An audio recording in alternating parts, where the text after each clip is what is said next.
লখিমপুৰত কেন্দ্ৰীয় মেডাম মেফি উদযাপন বিগত বৰ্ষসমূহৰ দৰে এইবাৰো সমূহ লখিমপুৰবাসীৰ সহযোগিতাৰে দুদিনীয়া বৰ্ণাঢ্য কাৰ্যসূচীৰে লখিমপুৰ নগৰৰ ত্যাগক্ষেত্ৰত আহোমসকলৰ পৰম্পৰাগত পবিত্ৰ অনুষ্ঠান মেডাম মেফি অনুষ্ঠিত হয়। লখিমপুৰ কেন্দ্ৰীয় মেডাম মেফি অনুষ্ঠানৰ প্ৰথম দিনা 30 জানুৱাৰীৰ সন্ধিয়া 6 বজাৰ পৰা আহোমসকলৰ পূৰ্বপুৰুষসকলক সোঁৱৰণ কৰি বানফি পূজা অনুষ্ঠিত হয়। আজি 31 জানুৱাৰীৰ পুৱা 8 বজাত দামফি আৰম্ভ হয়। পুৱা 9 বজাত পতাকা উত্তোলন কৰে লখিমপুৰ কেন্দ্ৰীয় মেডাম মেফিৰ উদযাপন সমিতিৰ সভাপতি সূৰ্য কুমাৰ গগৈয়ে। টাই মহিলাসকলে টাই জাতীয় সংগীত পৰিৱেশন কৰে। চাউলুং চুকাফাৰ প্ৰতিমূৰ্তিত মাল্যাৰ্পণ কৰে উদযাপন সমিতিৰ মুখ্য উপদেষ্টা দণ্ডী তামুলী ফুকনে। বন্তি প্ৰজ্বলন কৰে কাৰ্যকৰী সভাপতি ডিজেন গগৈ। মৈদাম তৰ্পণ কৰে টাই সাংস্কৃতিক বিকাশ আৰু গৱেষণা কেন্দ্ৰৰ সভাপতি ডক্টৰ বিমান চন্দ্ৰ চেতিয়াই। এই অনুষ্ঠানতে প্ৰয়াত গণশিল্পী ৰাজীৱ শদিয়ালৈ ৰাজহুৱা শ্ৰদ্ধাঞ্জলি জ্ঞাপন কৰা হয়।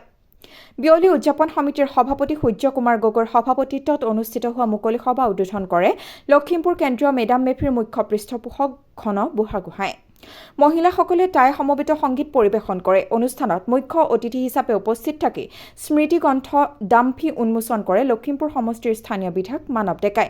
ভাষণ প্ৰসংগত তেওঁ টাই আহোমসকলৰ উপৰি পুৰুষসকলক সোঁৱৰি শ্ৰদ্ধাঞ্জলি জ্ঞাপন কৰাৰ লগতে মেডাম মেফিৰ পবিত্ৰ অনুষ্ঠানত সকলোৰে প্ৰতি সমন্বয়ৰ বাৰ্তাও দিয়ে। সভাত নিৰ্দিষ্ট বক্তাৰ ভাষণ প্ৰদান কৰে কটন বিশ্ববিদ্যালয়ৰ অসমীয়া বিভাগৰ অধ্যাপক ডক্টৰ অম্বেশ্বৰ গগৈ। ভাষণ প্ৰসংগত তেওঁ টাই আহোমসকলৰ অসমলৈ আগমন আৰু আহোমসকলৰ সমাজ জীৱনলৈ অৱদান সন্দৰ্ভত বিশ্লেষণাত্মক ব্যাখ্যা আগবঢ়ায়। আহোমসকলে প্ৰথম বুৰঞ্জী লিখাৰ প্ৰথা আৰম্ভ কৰিছিল বুলি উল্লেখ কৰি ইতিহাস সম্পৰ্কীয় অধ্যয়নৰ বাবে চিৰিং ফুকনৰ নামত বঁটা প্ৰদান কৰিবলৈ চৰকাৰক আহ্বানো জনায়।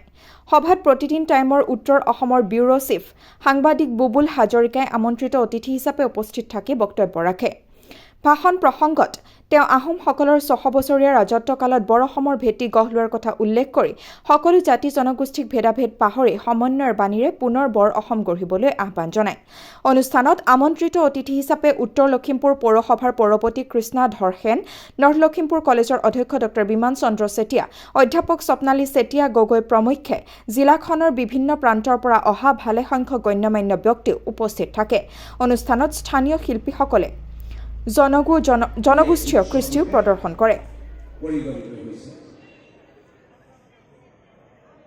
আজি আহোমসকল বা স্বৰ্গদেউ চুকাফা যেতিয়া অসম ৰহা নাছিল তাৰ আগত অসমখন এটা অসমীয়া জাতি হিচাপে প্ৰতিষ্ঠিত নাছিল।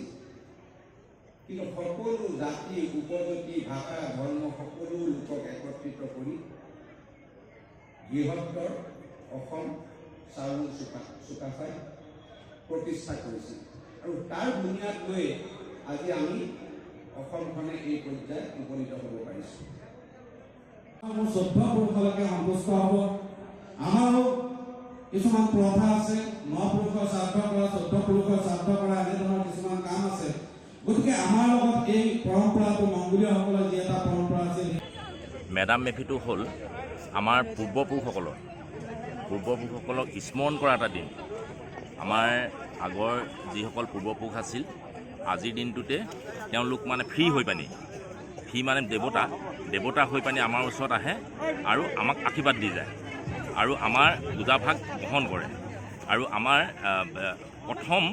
প্ৰথম মেডাম মেফি আৰম্ভ কৰিছিলে চাউলুং চুকাফাই এটা বগা ঘোঁৰা এটা খুব মৰমৰ এটা বগা ঘোঁৰা আছিলে। সেই বগা ঘোঁৰাটো তেখেতে উৎসৰ্গা কৰি তেখেতে মেডাম মেফিত পাতিছিল আৰু তেতিয়াৰ পৰা তেওঁ যুদ্ধ বিসৰ্গ বিভিন্ন দেশত শান্তি শৃংখলা হৈছিল, জয় কৰিছিল। কিন্তু ইয়াৰ পিছৰ কালত এজন আমাৰ জয়ধ্বজ সিংহৰ দিনত হিন্দুক প্ৰাধান্য দি পানি মেডাম মেফিত পতা নাছিল। তেতিয়া আমাৰ মিজুমলাৰ অসম আক্ৰমণৰ মোগলৰ হাতত আমাৰ অসমীয়া সেনা হাৰিব লগা হৈছিল।